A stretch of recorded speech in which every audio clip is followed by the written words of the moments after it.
मेरे प्यारे देशवासियों, आज कश्मीर का पुलवामा पूरे देश को पढ़ाने में महत्वपूर्ण भूमिका निभा रहा है।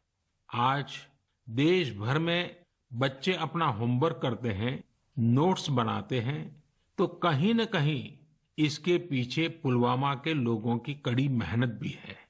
कश्मीर घाटी पूरे देश की करीब-करीब 90% पेंसिल स्लेट लकड़ी की पट्टी की मांग को पूरा करती है और उसमें बहुत बड़ी हिस्सेदारी पुलवामा की है।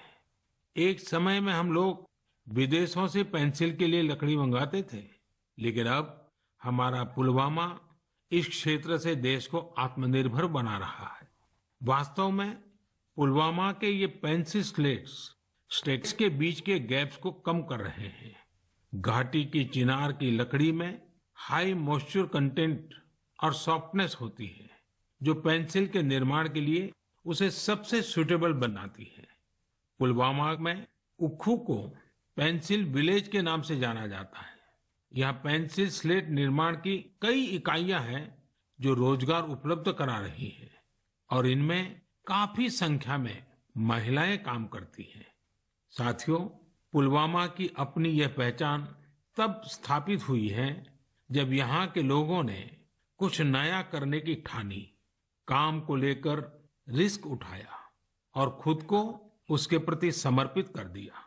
ऐसे ही कर्मठ लोगों में से एक है मंजूर अहमद अलाई। पहले मंजूर भाई लकड़ी काटने वाले एक सामान्य मजदूर थे। मंजूर भाई कुछ नया करना चाहते थे ताकि उनके आने वाली पीढ़ियां गरीबी में न जिए। उन्होंने अपनी पुश्तैनी जमीन बेच दी और एप्पल वुडन बॉक्स यानी सेब रखने वाले लकड़ी के बक्से बनाने की यूनिट शुरू की। वे अपने छोटे से बिजनेस में जुटे हुए थे। तभी मंजूर भाई को कहीं से पता चला कि पेंसिल निर्माण में पॉपुलर वुड यानी चिनार की लकड़ी का उपयोग शुरू किया गया है। ये जानकारी मिलने के बाद मंजूर भाई ने अपनी उद्यमिता का परिचय देते हुए कुछ फेमस पेंसिल मैन्युफैक्चरिंग यूनिट्स को पॉपुलर वुडन बॉक्स की आपूर्ति शुरू की। मंजूर जी को ये बहुत फायदेमंद लगा और उनकी आमदनी भी अच्छी खासी बढ़ने लगी। समय के साथ उन्होंने पेंसिल स्लेट मैन्युफैक्चरिंग मशीनरी ले ली और उसके बाद उन्होंने देश की बड़ी बड़ी कंपनियों को पेंसिल स्लेट की सप्लाई शुरू कर दी। आज मंजूर भाई के इस बिजनेस का टर्नओवर करोड़ों में है और वे लगभग 200 लोगों को आजीविका भी दे रहे हैं।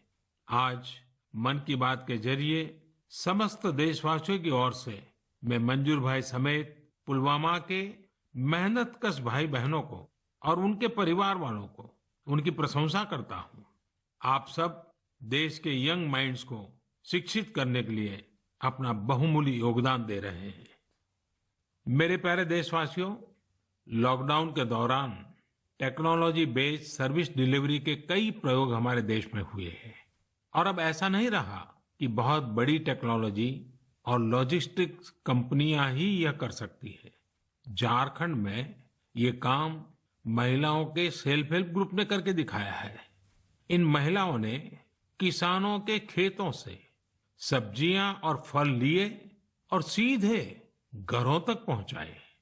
इन महिलाओं ने आजीविका फार्म फ्रेश नाम से एक ऐप बनवाया, जिसके जरिए लोग आसानी से सब्जियां मंगा सकते थे। इस पूरे प्रयास से किसानों को अपनी सब्जियां और फलों के अच्छे दाम मिले और लोगों को भी फ्रेश सब्जियां मिलती रही। वहां आजीविका फार्म फ्रेश ऐप का आइडिया बहुत पॉपुलर हो रहा है। लॉकडाउन में इन्होंने 50 लाख रुपए से भी ज्यादा के फल सब्जियां लोगों तक पहुंचाई हैं।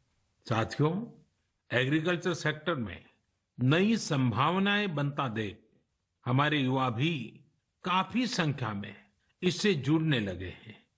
मध्य प्रदेश के बड़वानी में अतुल पाटीदार अपने क्षेत्र के 4000 किसानों को डिजिटल रूप से जोड़ चुके हैं।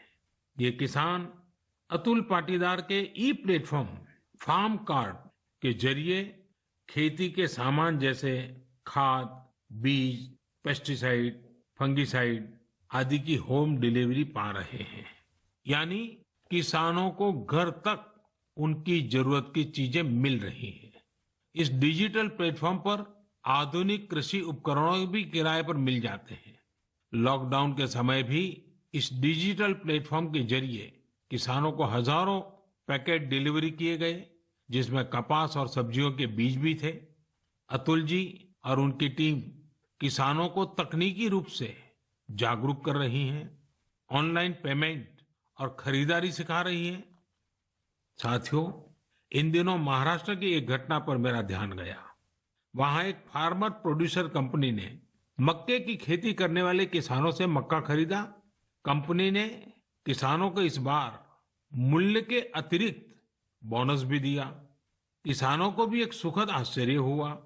जब उस कंपनी से पूछा तो उन्होंने कहा कि भारत सरकार ने जो नए कृषि कानून बनाए हैं, अब उसके तहत किसान भारत में कहीं पर भी फसल बेच पा रहे हैं और उन्हें अच्छे दाम मिल रहे हैं। इसलिए उन्होंने सोचा कि इस एक्स्ट्रा प्रॉफिट को किसानों के साथ भी बांटना चाहिए। उस पर उनका भी हक है और उन्होंने किसानों को बोनस दिया है।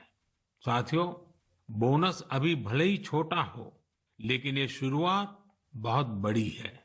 इससे हमें पता चलता है कि नए कृषि कानून से जमीनी स्तर पर किस तरह के बदलाव किसानों के पक्ष में आने की संभावनाएं भरी पड़ी है।